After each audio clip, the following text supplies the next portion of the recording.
Hello students, आज हम discuss करेंगे जो थोड़े बहुत क्वेश्चन रह गए हैं सरफेस केमिस्ट्री के। बाकी जो मेन थ्योरी वाला चैप्टर था वो मैंने आपको समझा दिया है प्रीवियस वीडियो में। आप उन सभी वीडियोस को एक बार गो थ्रू कर लेना। तो पहला क्वेश्चन है, lyophilic colloids are more stable than lyophobic colloids. ऐसा क्यों होता है बेटा? आपको पता है लायोफिलिक कोलॉइड्स के अराउंड जो है एक डिस्पर्जन मीडियम की लेयर होती है, जिसकी वजह से इलेक्ट्रोलाइट उन तक अप्रोच नहीं कर पाता और वो जो है फिर कोगुलेट नहीं हो पाते। लेकिन लायोफोबिक कोलॉइड के ऊपर क्योंकि चार्ज होता है और कोई लेयर नहीं होती, तो जैसे ही उनके ऊपर इलेक्ट्रोलाइट आता है तो वो अपोजिटली चार्ज आयन इलेक्ट्रोलाइट में से लेके कोगुलेट हो जाते हैं। तो लायोफोबिक कोलॉइड्स जो है स्टेबल नहीं होते। Lyophilic colloids are stable due to they are highly hydrated in the solution. उसके बाद है कि one test to distinguish whether the given emulsion is oil in water और वाटर इन ऑयल। आपको मैंने 3 टेस्ट पढ़ाए हैं। एक टेस्ट था वाटर टेस्ट, जिसमें आप पानी ऐड करते हैं। अगर तो पानी पूरा मिक्स हो जाता है तो इसका मतलब वो ऑयल इन वाटर है, और अगर पानी सिर्फ सरफेस पे रह गया तो वो वाटर इन ऑयल है। ठीक है। एक होता है डाई टेस्ट कि आप ऑयल सोल्यूबल डाई डाल दो, अगर तो पूरा का पूरा कलर हो गया सॉल्यूशन, इसका मतलब वाटर इन ऑयल टाइप है। अगर बेटा सिर्फ सरफेस पे कलर है, इसका मतलब ऑयल इन वाटर है। और एक होता है कंडक्टिविटी टेस्ट। तो आप तीनों में से कोई भी कर लें, आपको तीनों ही आते हैं। What is observed when sodium chloride is added to colloidal sol of ferric chloride. Ferric hydroxide. अब देखो बेटा, फेरिक हाइड्रोक्साइड कोलॉइडल सॉल्यूशन है, इसका मतलब इस पर कोई ना कोई चार्ज होगा, पॉजिटिव या नेगेटिव। अब आपने क्या इसमें डाल दिया? Sodium chloride. सोडियम क्लोराइड क्या है? इलेक्ट्रोलाइट। तो जो फेरिक हाइड्रोक्साइड है इलेक्ट्रोलाइट में से, क्योंकि इलेक्ट्रोलाइट के पास तो पॉजिटिव चार्ज भी है और नेगेटिव भी है, सोडियम पॉजिटिव क्लोरीन नेगेटिव, तो फेरिक हाइड्रोक्साइड इससे ऑपोजिट चार्ज ले लेगा और न्यूट्रलाइज हो जाएगा। और जैसे ही न्यूट्रलाइज होगा तो उसके प्रेसिपिटेट बन जाएंगे और अल्टीमेटली कोगुलेशन हो जाएगी। ठीक है। तो when sodium chloride is added to ferric hydroxide solution, the solution gets coagulated. ऐसा इसलिए हुआ क्योंकि क्लोरीन नेगेटिव आयन ने जो है positively charge ferric hydroxide solution, chlorine negative ion ने फेरिक हाइड्रोक्साइड सॉल्यूशन को न्यूट्रलाइज कर दिया। Give an example of micelle system. Micelle system जो है आपको पता है सोप सॉल्यूशन है। सोप सॉल्यूशन का एग्जाम्पल आप लिख सकते हो C17H35COONA। ये सोडियम स्टेरेट है, ये साबुन का फॉर्मूला है C17H35COONA positive. Macromolecular collide, starch लिख सकते हो, प्रोटीन लिख सकते हो, क्योंकि जो माइक्रोमोलिकुलर कोलाइड क्या थे? जो सिंगल ही मॉलिक्यूल है जिसका साइज जो है कोलॉइडल रेंज में लाई करता है। अगला है, what is the difference between sol and gel. Sol क्या होता है बेटा? Solid in liquid type of solution, और जेल क्या होता है? Liquid in solid type of solution. Sol का एक एग्जांपल दे दो और एक जेल का एग्जांपल दे दो, आपका काम खत्म हो जाएगा। Okay, now next is, what is the difference between difference in the nature of dilute soap solution and concentrated soap solution। dilute soap solution में बेटा पानी ज़्यादा होता है, सोप कम होता है, तो इसका मतलब वो पूरा का पूरा डिज़ोल्व हो जाता है। जैसे मैंने आपको बताया था कि एसोसिएटेड कोलॉइड क्या होते हैं? जब वो लो कंसनट्रेशन पे हो तो इलेक्ट्रोलाइट की तरह बिहेव करते हैं, और जब हाई कंसनट्रेशन पे हो तो वो एसोसिएटेड हो जाते हैं और एसोसिएटेड कोलॉइड की तरह बिहेव करते हैं। ठीक है।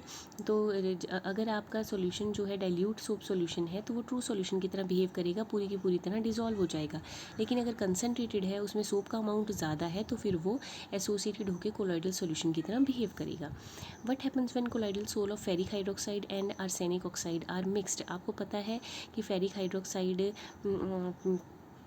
जो है वो उस पर भी कोई चार्ज होगा, इस पर भी कोई चार्ज होगा। जब आप इनके चार्ज को मिक्स करेंगे तो बेटा आपस में म्यूचुअल प्रेसिपिटेशन अकर हो जाएगी। जैसे सपोज इस पर पॉजिटिव चार्ज है, इस पर नेगेटिव चार्ज है, तो आपस में मिलेंगे, पॉजिटिव नेगेटिव न्यूट्रल हो जाएंगे और प्रेसिपिटेशन हो जाएगी। Conductance of N emulsion increasing on ending the common salt. इसका मतलब कौन सी इमल्शन है? कहता अगर आपकी इमल्शन में सॉल्ट डालने पे, इलेक्ट्रोलाइट डालने पे कंडक्टेंस बढ़ रही है, तो कौन सी इमल्शन है? कंडक्टेंस तभी बढ़ेगी अगर इमल्शन में पानी ज़्यादा होगा, क्योंकि अगर पानी ज़्यादा होगा तो जो आपने इलेक्ट्रोलाइट डाला है वो डिसोसिएट हो जाएगा, उसके आयन बन जाएंगे और कंडक्टिविटी इंक्रीज़ करेगी। तो it is oil in water type, पानी ज़्यादा है इसमें। उसके बाद है liquid liquid colloidal dispersions are called. Liquid in liquid type, dispersion phase भी लिक्विड है, डिस्पर्जन मीडियम भी लिक्विड है, तो liquid in liquid type colloidal dispersion क्या होती है? इमल्शन।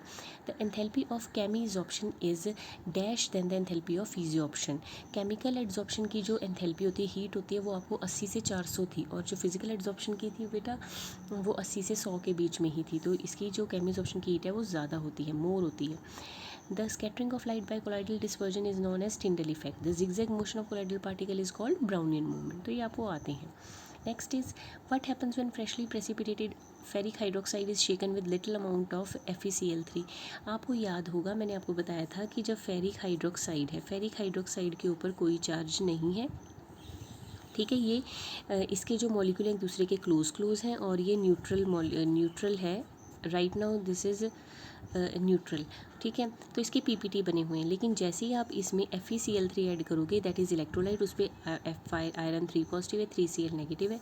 तो ये जो आयरन 3 पॉजिटिव है ये इसके अराउंड सारी जगह बेटा इसके अराउंड आके सराउंड कर लेंगे इसको। FeOH थ्राइस के साथ क्या लग जाएगा, Fe3 पॉजिटिव। जैसे ही ये पॉजिटिव चार्ज इसके अराउंड आएगा, इसमें रिपल्शन होगी, मॉलिक्यूल एक दूसरे के दूर दूर जाएंगे और इन पे चार्ज डेवलप हो जाएगा। इसका मतलब प्रेसिपिटेट किस में चेंज हो जाएंगे, प्रेसिपिटेट जो है वो कोलाइडल सॉल्यूशन में चेंज हो जाएंगे, तो पेप्टाइजेशन हो जाएगी, ठीक है। तो फेरिक हाइड्रोक्साइड को जब FeCl3 के साथ ट्रीट करते हो तो पेप्टाइजेशन हो जाती है।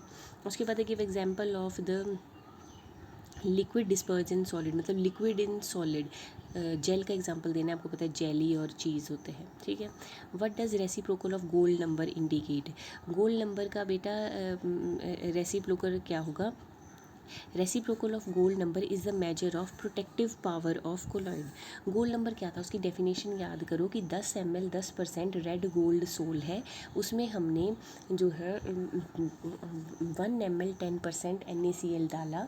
अब इसकी जो है कोगुलेशन से बचाने के लिए हमें मिनिमम अमाउंट में कितनी मिलीग्राम्स में प्रोटेक्टिव कोलॉइड डालना पड़े कि कोगुलेशन ना हो, ठीक है। तो कोगुलेशन को बचाने से रोकने के लिए जितना प्रोटेक्टिव कोलॉइड डाला जाए दैट इज़ गोल्ड नंबर।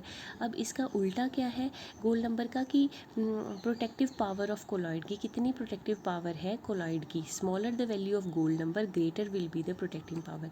जितना गोल्ड नंबर की वैल्यू कम आएगी उतनी पावर ज़्यादा होगी। जैसे मैंने आपको बताया था ना कि फ्लक्चुएशन वैल्यू और फ्लक्चुएशन पावर एक दूसरे के ऑपोजिट होते हैं। सिमिलरली गोल्ड नंबर और गोल्ड नंबर की प्रोटेक्टिंग पावर एक दूसरे के ऑपोजिट होते हैं। जितना स्मॉलर गोल्ड नंबर होगा उतनी प्रोटेक्टिंग पावर ज़्यादा होगी। तो reciprocal of gold number is protecting power of colloid.